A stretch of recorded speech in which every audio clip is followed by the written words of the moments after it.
Hello everyone, this is Shauna and I'm coming to you with another video on Chebyshev's theorem. This is the second of a group of videos. The first one was a homework help on one of the more complex Chebyshev problems that's on the homework. This one is a little more straightforward, but covers the same concept. So let's get started with that.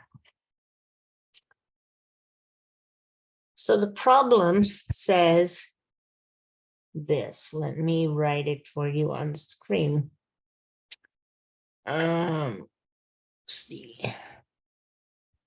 Okay.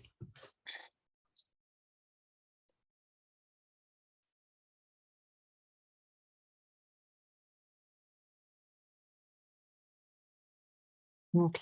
So it says, for a certain type of job, for a certain type of job, it costs a company $231 to train an employee to perform the task.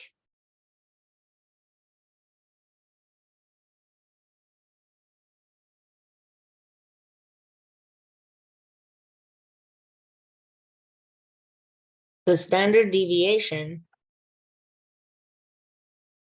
is $5. And what we want to know is find the minimum percentage of data values. Find the minimum percentage of data values that fall within the range of 219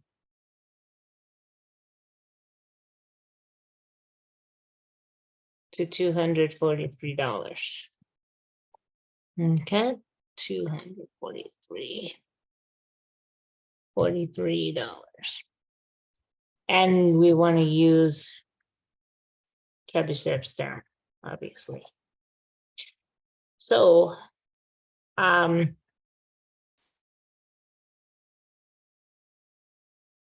here's what we're given. This is our data. Now, if you remember from the previous video, I said that these problems can vary quite a lot. And there's generally several components that we need. So we could have P a percentage. In this case, we want to find the percentage. So that we don't know. We don't have it. It costs a company $231. So that's your mean, actually. So your mean here is $231 on average to train this, to train somebody to do this. Your minimum that we're looking at, find the minimum percentage of data that fall within the range. So your X minimum here, the lower end of your range is $219. Your X max, the upper portion of your range, is going to be $243. And I don't know K at this point. So K is unknown, which is bad news because I need K to find P, but I do know S. S is $5, okay? So we're looking, there's my numbers here. Let me put some dollar signs so we'll be consistent with what we're looking at here. All right, so now the next thing I suggested to do is that you should kind of draw a picture to see what this looks like. This is not required, but it often helps a lot of students if you draw. So let me draw here. I'm going to draw a number line. And in the middle of that, I'm going to put the mean, which for us here is 231. So I'm going to put a line there. And I'm going to put 231 below it. Now, our standard deviation is 5, and we're going from 219 to 243. So that's quite a ways. We're going 5 units, and our minimum here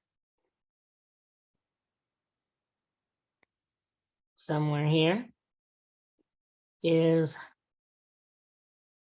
and then we put our max on the other end here.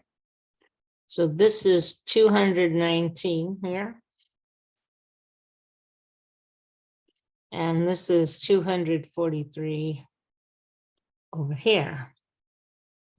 Now, we need to know what K is. If you remember, let me stop sharing for a moment and bring up the slides in case you aren't familiar enough with Chebyshev's theorem just yet. Let me bring that up for you. So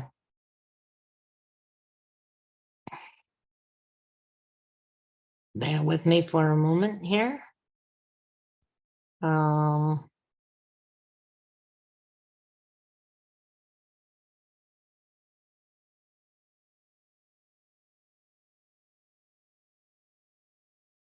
Okay. Here we are. Here's our slides from 3.2, and Chebyshev's theorem starts on slide 20. Okay.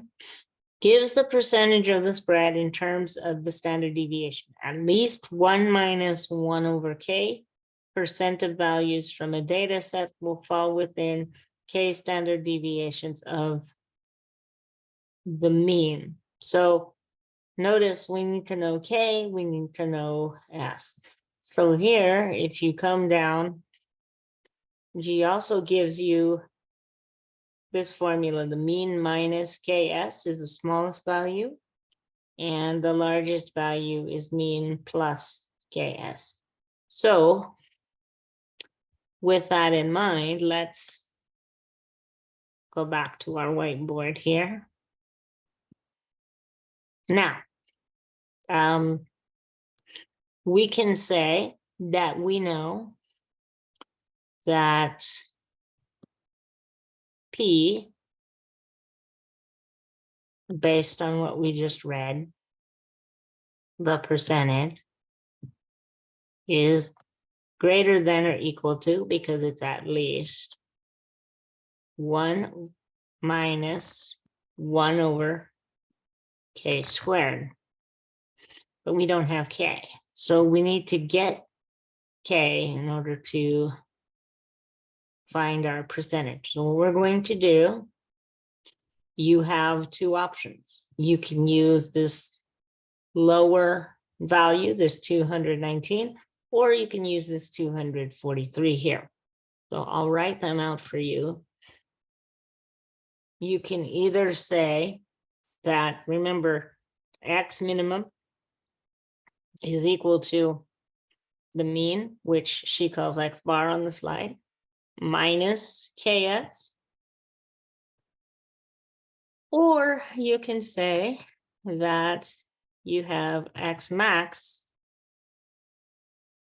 which she calls the largest value, is equal to the mean plus KS. Either one will help you to get K or S, depending on which one you need.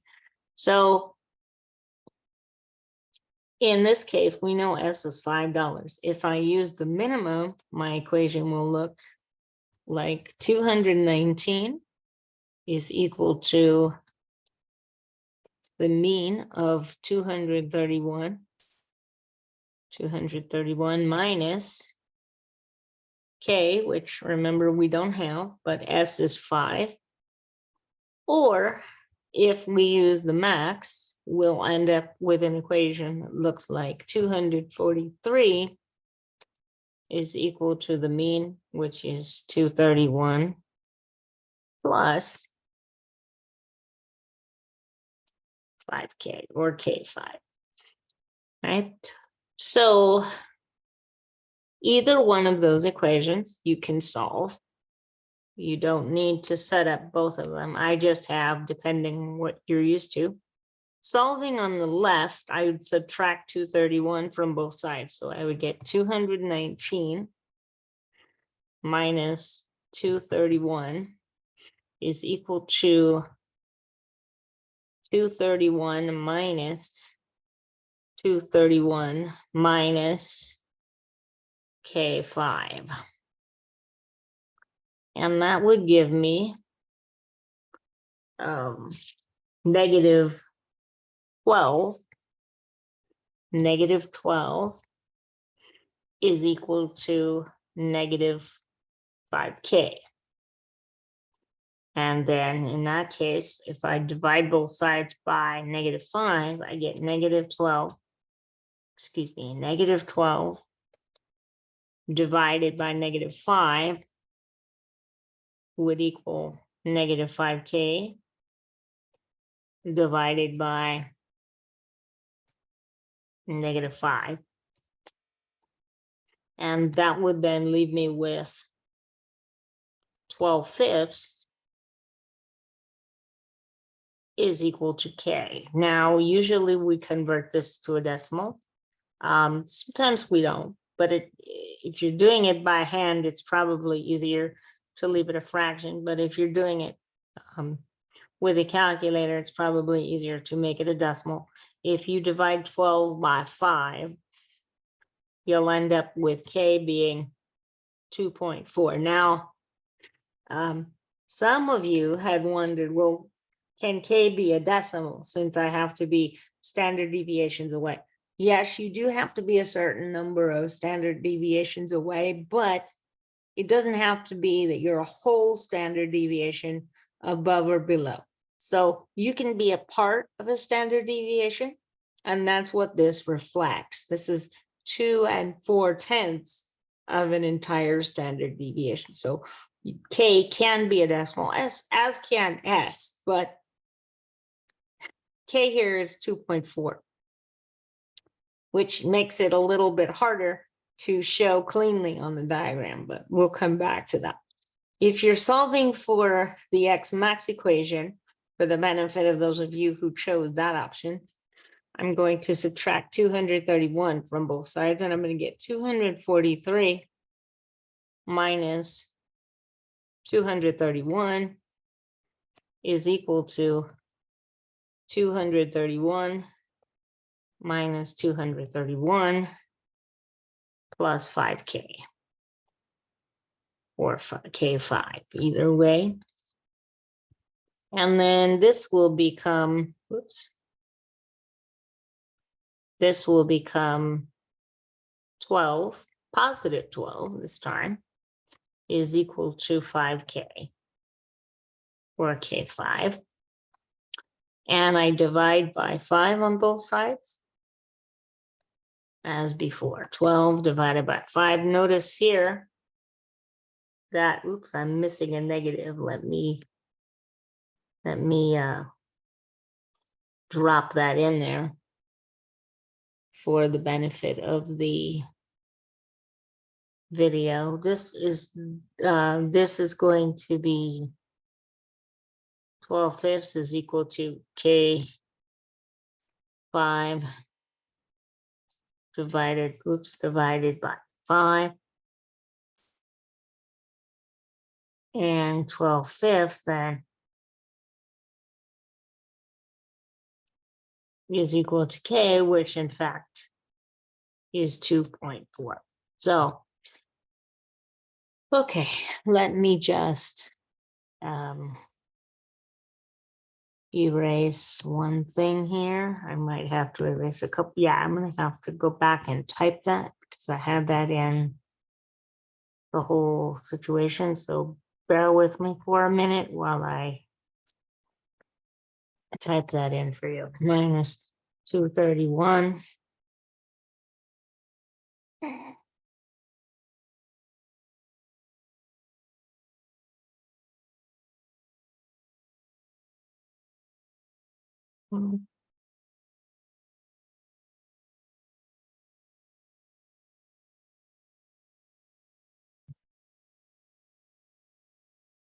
A5, whoops.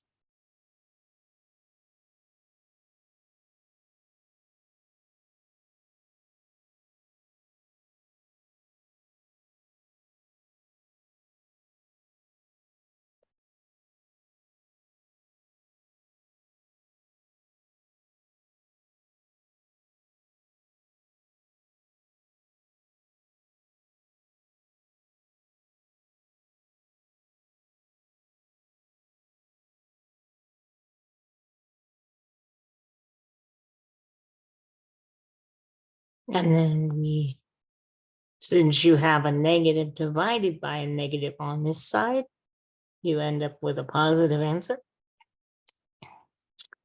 And K should be positive, by the way.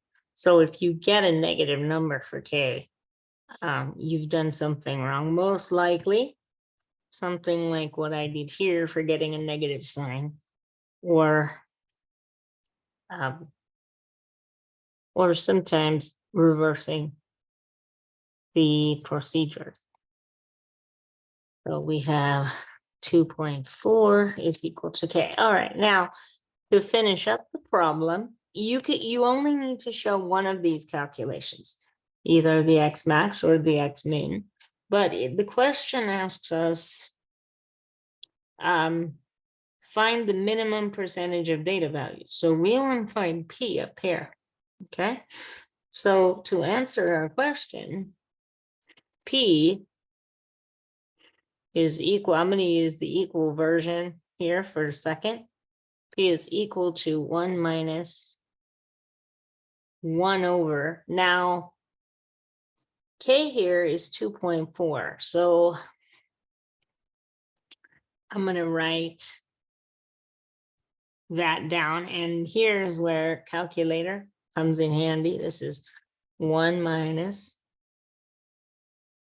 1 over 2.4 squared. Don't put S down here. This is the K that you found. We used S to get the K so we could plug the K in here. So now, if you do this calculation on your calculator, you'll come out with the following. And I'll put it on the screen for you in just a moment. You'll get 0.82638. And if you want to convert that to a percentage, because I know that was a question for some of you, to convert a decimal to a percent, you take your decimal and you multiply it by 100. So you get 82638. We're going to multiply that by 100. The shortcut is to move the decimal over twice to the right, but if you feel more comfortable to see it, you can do it this way. So this is 82 point, I'll call it 64. If I round, because there's an 8 behind the 3, I'll call it 82.64%. Okay. And that would be our answer. So what is the percent? 82.64. So there's, if our standard deviation is 5 units, what that's saying to us is that between these numbers here, there's almost 3 standard deviations. This is like 2.5 standard deviations away from this mean, just about there. So it's almost 3, but not quite. Let me erase this mark, move it over just a bit, make it a little more believable for you, but something along this line, for example, right? And so you would have 5 units each way. So you'd have units of 5 here, and then you'd have units of 5 that were 5 units apart on this side. Something like this, okay? And the third one would be over here, more or less 2.5, something like that. So that's where this is coming from, because these are 12 units apart. So by the time you got to this one, you'd be half units away. These increments are 5 units because our S is 5 units. So each of those hash marks is 5 units apart.